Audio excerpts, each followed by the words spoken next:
నమస్తే. నల్గొండ జిల్లాలో రెడ్డిల ఆధిపత్యం ఏ విధంగా నడుస్తూ ఉందో మొన్న జరిగినటువంటి సంఘటన చూస్తే మరోసారి స్పష్టంగా అర్థమవుతుంది.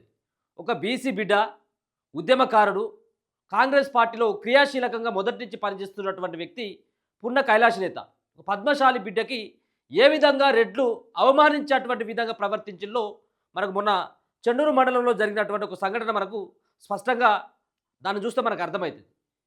కోమటిరెడ్డి వెంకటరెడ్డి నిజంగా కూడా నల్గొండ జిల్లాకి పట్టినటువంటి ఒక శనిలా దాపరించాడు. కాంగ్రెస్ పార్టీలో సీనియర్ లీడర్ అని చెప్పుకుంటూనే ఆ నల్గొండ జిల్లాలో రెడ్లదే ఆధిపత్యత ఉండాలి, రెడ్లు మాత్రమే చెప్పింది నడవాలి, రెడ్డిల చెప్పు చేతుల్లో బీసీలంతా, ఎస్సీలు, ఎస్టీలంతా కూడా వాళ్ళ చేతుల్లోనే అణచివేయబడాలన్నటువంటి ఒక ఉద్దేశంతో పెద్ద ఎత్తున రాజకీయ చదరంగం నడుపుతూ ఉంటాడు. కనీసం నోరు కూడా తిరగది. మనం చూస్తూ ఉన్నాం కదా సోషల్ మీడియాలో రకరకాలైనటువంటి ట్రోల్స్. ఆయన ఎప్పుడు ఏం మాట్లాడుతుండో తెలియదు, 5 నిమిషాల ముందు ఏం మాట్లాడిండో 5 నిమిషాల తర్వాత తెలియదు ఏం మాట్లాడిండో. ఒక పదాన్ని స్పష్టంగా మాట్లాడలేనటువంటి వ్యక్తి కోమటిరెడ్డి వెంకటరెడ్డి. కోమటిరెడ్డి వెంకటరెడ్డి కొన్ని వ్యాఖ్యలు, ఒకవేళ కనుక నువ్వు చేయాలనుకున్నటువంటి వ్యాఖ్యలు ఒక కొన్ని పదాలు కనుక చెప్పినట్టయితుంటే, ఒక నియంతృత్వ ధోరణి, ఈ పదాన్ని ఒక స్పష్టంగా పలుకు, ఒకసారి చూద్దాం. ఒక పలుకు పలకలేడు, గట్టిగా చదవలేడు, ఇంగ్లీష్లో మాట్లాడలేడు. అది ఆయన మాట్లాడేటువంటి భాష అది సంస్కృతమా, తమిళమా, ఉర్దూ ఏది కూడా అర్థం కాదు. అటువంటి వ్యక్తి నేను లేకపోయినట్లయితే నల్గొండ జిల్లాలో కాంగ్రెస్ పార్టీ లేదు అన్నటువంటి తీరుగా విర్రవీగిపోతూ ఉంటాడు కోమటిరెడ్డి వెంకటరెడ్డి. నల్గొండ జిల్లాలంటేనే మొత్తం రెడ్డి ఆధిపత్యత, రెడ్డిలదే ఆధిపత్యత. నల్గొండ జిల్లాలో కొంతమంది రెడ్లు మంచిగానే ఉన్నారు, కాదనట్లేం. కొంతమంది బీసీలని రాజకీయంగా చైతన్యంగా వాళ్ళని పైకి తీసుకురావాలన్నటువంటి ఉద్దేశంతో కూడా కొంతమంది రెడ్లు ఉన్నారు. దాంట్లో ఇంకా వాళ్ళ అనుమానం ఏమీ లేదు. కానీ ముఖ్యంగా కోమటిరెడ్డి యొక్క వ్యవహార శైలి వల్ల కాంగ్రెస్ పార్టీ ఇజ్జతిపోతూ ఉన్నది. కాంగ్రెస్ పార్టీలో ఉన్నటువంటి చాలామంది నేతలు సైతం కూడా కోమటిరెడ్డి వెంకటరెడ్డి వ్యవహార శైలి పట్ల పెదవి విరుస్తున్నారు. కోమటిరెడ్డి వెంకటరెడ్డికి ఒక 3-4 చెంచాలు ఉంటారు. 3-4 వాళ్ళ ఆయన డైపర్లు మార్చేటువంటి వ్యక్తులు, ఆయనకు మందులో సోడా కలిపెట్టోళ్ళు, లేకపోయినట్లే మందులో ఐస్ క్యూబ్ చేసేటువంటి వాళ్ళు, భజన బ్యాచ్ అంత ఉంటుంది. కొంతమంది ఒక 3-4 ఉన్నారు. ఆ 3-4 మొత్తం అంతా కూడా గవర్నమెంట్ ఆఫీసులో పనిచేసేటువంటి విఆర్ఏ, విఆర్ఓ కానించి సైతం ట్యాక్సులు వసూలు చేసుకొని వస్తారు వీళ్ళంతా కూడా. ఇదంతా మంత్రికి తెలియదంటే మంత్రికి తెలిస్తే జరుగుతుంది. ట్యాక్స్ వసూలు చేస్తే ఇప్పుడు బెదిరించి ఇసుక మాఫియా కావచ్చు, శాండ్ మాఫియా, ల్యాండ్ మాఫియా, బియ్యం దందా, బెల్లం దందా, అక్కడ వైన్ షాపుల వ్యవహారం, ఇదంతా కూడా ముగ్గురు చెప్పు చేతుల్లో ఉంటుంది. ముగ్గురు చెప్పు చేతులు. ఎవరెవరు ముగ్గురు అంటే గుమ్మల మోహన్ రెడ్డి, ఈయన మాజీ జడ్పీటీసీ గుమ్మల మోహన్ రెడ్డి. దాని తర్వాత బుర్ర శ్రీనివాస్ రెడ్డి, ఈయన మాజీ చైర్మన్గా పనిచేసిండు.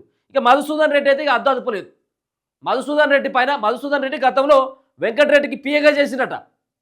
పిఏగా చేసిండు. ఇక డైపర్ కాంచి మార్చుడు ఈయన వంతు. ఇప్పుడు జేజేలు పలకాలి కదా. కోమటిరెడ్డి వెంకటరెడ్డి నల్గొండ జిల్లాకు వస్తున్నాడు అనగానే ఇక ఫ్లెక్సీలు పెట్టి, బ్యానర్లు పెట్టి, హడావిడి చేసి, బాంబులు పేల్చి, టపాసులు కాల్చి, ఇక ఈ బ్యాచ్ అంతా కూడా మధుసూదన్ రెడ్డి అంతా చూసుకుంటాడు అన్నట్టు. వీళ్ళకి ఎక్కడి నుంచి పైసలు వస్తాయా అంటే ఇక ఇదే దందా.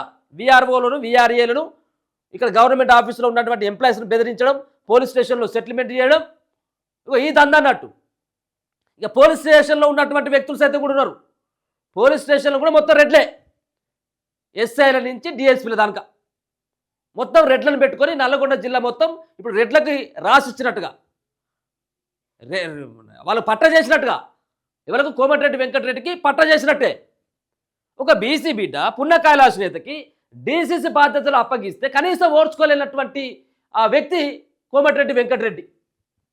ఎందుకో ఒక బీసీ బిడ్డ ఎదుగుతాడు కదా. ఇప్పుడు మనం చూస్తూ ఉన్నాం, బీసీ బిడ్డ అక్కడ డీసీసీ అధ్యక్షుడు అయిన తర్వాత కొన్ని కార్యక్రమాలకి, అంటే కొన్ని ఏదైనా ప్రారంభోత్సవాలు, క్యాలెండర్ ఓపెనింగో, ఇంకా వేరే సంబంధించినటువంటిదో, లేకపోతే కొంత పని ఉందేనో, లేకపోతే రేపు జడ్పీటీసీ, ఎంపీటీసీ ఎన్నికల్లో మళ్ళీ బీఫాములు డీసీసీ అధ్యక్షుడు ఇవ్వాలి కదా. వాళ్ళ ఇంటి చుట్టూ కొంతమంది తిరుగుతూ ఉంటే ఈ రెడ్డి ఈ కళ్ళు ఓర్చుకోవట్లేదు అన్నట్టు. ఓర్చుకోక ఎట్ట దొక్కాలి. గతంలో కూడా చిరుమర్తి లింగయ్య మొదలు తొక్కి నారదీసింది. ఇప్పటికి ఎవరు ఒకసారి ఎమ్మెల్యేగా కాగానే మళ్ళీ ఇట్లా మళ్ళీ ఇక పైకి రాకుండా మొత్తం తొక్కేసింది ఈ రెడ్లంతా కలిసి. ఇక ఇట్లా చేసుకుంటూ ఇట్లా వసూళ్లకు పాల్పడుకుంటూ ఈ వ్యవహారం అంతా చేసుకుంటూ మొత్తం రెడ్ల ఆధిపత్యతే ఉండాలి. బీసీ వాడు ఒక్కడు కూడా రాజకీయంగా ఎదగొద్దు, బిజినెస్ పరంగా ఎదగొద్దు, వాడు ఇంకా ఏ రకంగా కూడా వాడు ఎదగొద్దు. మరి కనీసం ఎంపీడీసీ జడ్పీడీసీ అయితేనే ఓడ్చుకోలేడు ఈ రెడ్డి. ఏం మాట్లాడతాడో, ఆయన తాగి మాట్లాడతాడా లేకపోతే ఆ మాట తీరాంతో తెలియదు. ఇలా మళ్ళీ నేనే ముఖ్యమంత్రి అంటాడు. నేనే సెకండ్ ప్లేస్లో ముఖ్యమంత్రిగా నేనే ఉండబోతా ఉన్నాను అంటాడు ఈయన. ఎవరు? కోమటిరెడ్డి వెంకటరెడ్డి. ఇప్పుడు నేను అడుగుతా ఉన్నా, మీ నల్గొండ జిల్లాలో కాంగ్రెస్ పార్టీకి ఎక్కడన్నా ఆఫీస్ ఉన్నదా అన్నయ్య? కాంగ్రెస్ పార్టీ జిల్లా ఆఫీస్ ఉన్నదా? ఏమైనా ఉన్నట్టయితే ఇప్పుడు ఆ రెడ్డి గారి ఇంట్లో మాత్రమే సమావేశాలు జరగాలి. అది కూడా ఆధిపత్యతే. నా ఉన్నటువంటి నల్గొండ జిల్లాలో అందరు కలిసి నా ఇంటికి రావాలి, కానీ నేను పార్టీ ఆఫీస్కి ఎట్లా పోతా అన్నటువంటి తీరుగా కోమటిరెడ్డి వెంకటరెడ్డి యొక్క వ్యవహారం ఆడ కనబడతా ఉన్నది. ఇదే పెత్తనం. చాలామంది నల్గొండ జిల్లాలో చాలామంది వ్యక్తులు సైతం కూడా ఉన్నారు. వాళ్ళు కూడా కొంతమంది రెడ్డిలు అయినప్పటికీ కూడా వాళ్ళ దగ్గర కొంత బీసీలని ఎంతో కొంత సూచిస్తున్నట్టుగా వాళ్ళు కూడా పనిచేస్తారు. కానీ ఇక్కడ కోమటిరెడ్డి వెంకటరెడ్డి మాత్రం అసలు జీర్ణించుకునేటువంటి వ్యవహారం ఒక నరహంతకుడుగా తయారైపోయింది అనేది అక్కడ చాలామంది రెడ్లే మాట్లాడుతూ ఉన్నారు. అక్కడ ఉన్నటువంటి రెడ్లు సైతం కూడా మనకు చెప్తా ఉన్నారు. ఇట్లాంటి వ్యవహారం డీసీసీ అధ్యక్షుడు వస్తేనేమో నేరుగా ముఖ్యమంత్రికి లెటర్ రాస్తాడు ఈయన కోమటిరెడ్డి వెంకటరెడ్డి. ఆయనకు ఉండొద్దు అని, వేరే వాళ్ళకి ఎవరికి ఇచ్చినా మంచిది కానీ ఈయనకు ఉండొద్దు అని. ఎందుకు? ఈయన ఉన్నట్టయితే ఉంటే ఈయన ఆటలు నడవాయి కదా. కొంత ధీటుగా ఎదుర్కొన్నటువంటి దమ్మున్నటువంటి వ్యక్తి ఆయన. మామూలు వ్యక్తి ఏం కాదు కదా. కాంగ్రెస్ పార్టీ కోసం కష్టపడ్డాడు, ఒక ఉద్యమకారుడు, దెబ్బలు తిన్నాడు, కేసులు అయినాయి. ఈ వ్యవహారం అంతా అయింది కదా ఆయనకు పున్న కైలాష్కి.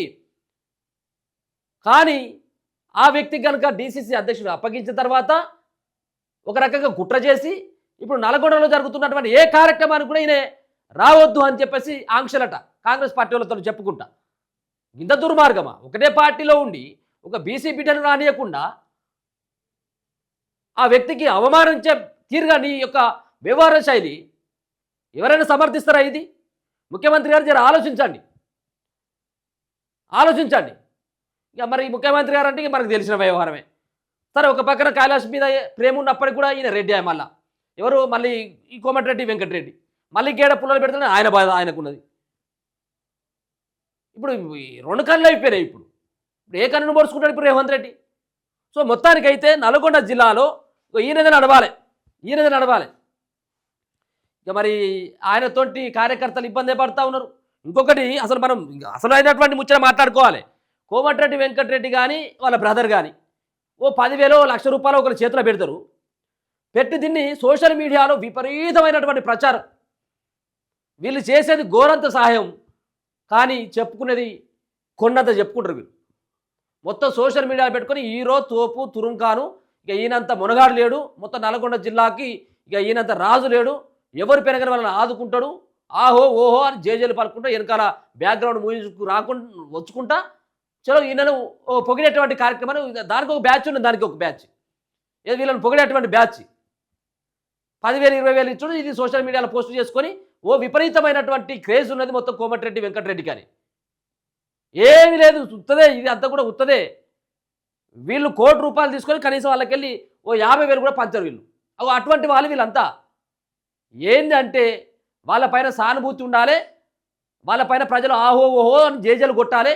అయ్యా కోమటిరెడ్డి వెంకటరెడ్డి అంటే అమ్మ 50,000 ఒకసారి పోగానే 50,000 ఇచ్చిండా, ఓ ల్యాప్టాప్ కొనిచ్చిండా, అమ్మ గంత మనసున్నటువంటి మహారాజా, మనసున్నటువంటి మహారాజును మీరు తిడతారా అని చెప్పేసి రేపు ఎవరు అనకుండా ఉండేందుకు ఇదొక వాళ్ళు ప్లే చేసేటువంటి ఒక పెద్ద డ్రామా. ఇదంతా కూడా పెద్ద డ్రామా ఇది. దయచేసి నల్గొండ జిల్లాలో ఉన్నటువంటి మిగతా రెడ్డి కూడా పాపం ఇబ్బంది పడతా ఉన్నారు. ఈ రెడ్డి చేపట్టి ఇబ్బంది పడతా ఉన్నారు. బీసీలు సైతం కూడా ఇబ్బంది పడతా ఉన్నారు. పాపం బీసీలకు కనీసం జెడ్పీటీసీ ఎంపీటీసీగా కనీసం ఎన్నికైతేనే ఓర్చుకోలేనటువంటి వ్యక్తి కోమటిరెడ్డి వెంకటరెడ్డి.